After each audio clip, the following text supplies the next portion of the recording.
As the lens of time focuses, we find ourselves standing on the threshold of history, before the hallowed entrance of a first-century tomb that cradled the body of Jesus of Nazareth.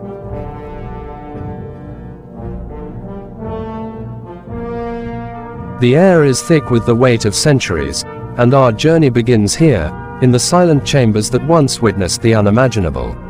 As the camera delicately inches closer, the Shroud of Turin appears, a sacred fabric that has borne witness to the passage of time. We stand at the foot of the cross, witnessing the crucifixion of Jesus of Nazareth. The weight of the world rests upon this moment, a divine sacrifice etched into the very fabric.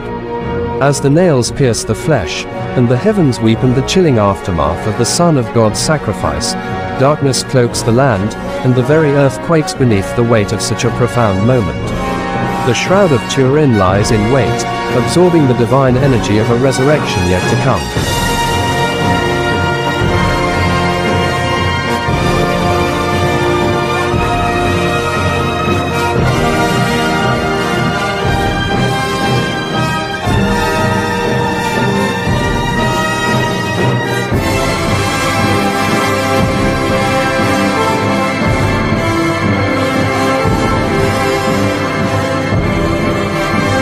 The shroud is seen as a negative to the naked eye. Sir Conde Pierre took a photograph of the shroud in 1898 and it became a positive image. This stunned the world. Let's rewind back to the beginning of the resurrection and see what many believe caused the image.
In the Gospel of John chapter 20, a crucial scene unfolds as disciples Peter and John rush to the tomb where Jesus lay.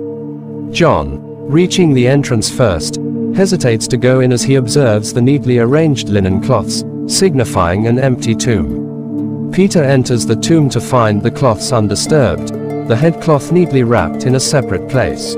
Though Peter may not fully grasp the situation, John's entry marks a turning point. His observation of the linen cloths triggers a belief in resurrection. What did John see that made him think of a resurrection? Could it be the mysterious image left on the cloth? In the quest to unravel the mysteries surrounding the Shroud of Turin, a passage often becomes a focal point of discussion among Christians and skeptics alike. The debate centers on the mention of linen cloths in the Greek text, referred to as othonion, suggesting more than one cloth such as strips of linen as though Jesus was wrapped like an Egyptian mummy. However, this is incorrect. Matthew, Mark, and Luke provide a different perspective, describing Jesus' burial in a shroud or long piece of linen, known in Greek as a sindon.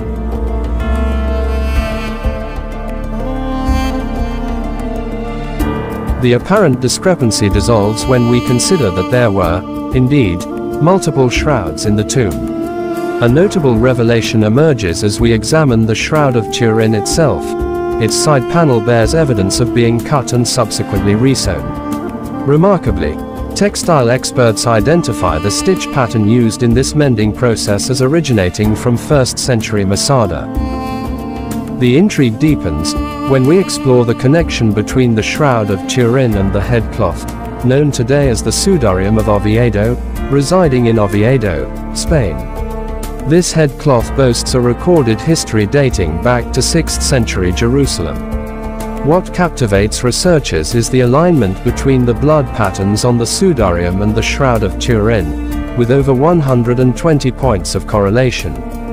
Furthermore, a shared signature of limestone dirt, myrrh, and aloes further intertwines the narrative of these two revered relics, shedding light on the intricate tapestry of the shared history.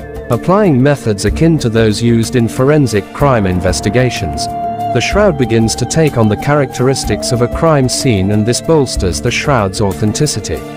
The correlations discovered through these methods not only validate its historical significance but also push the shroud further back in time. As we step forward a few days, the scene shifts to a garden surrounding Jerusalem, reminiscent of the place where Jesus, buried with the rich, once rested. The walls of the city cradle the serene setting, a tranquil backdrop to the unfolding narrative. Now, our journey takes us to a room where Jesus appears among the disciples. Thomas, a skeptic in the midst of believers, questions the resurrection. He seeks more than hearsay or even the miraculous image on the shroud. He demands tangible proof.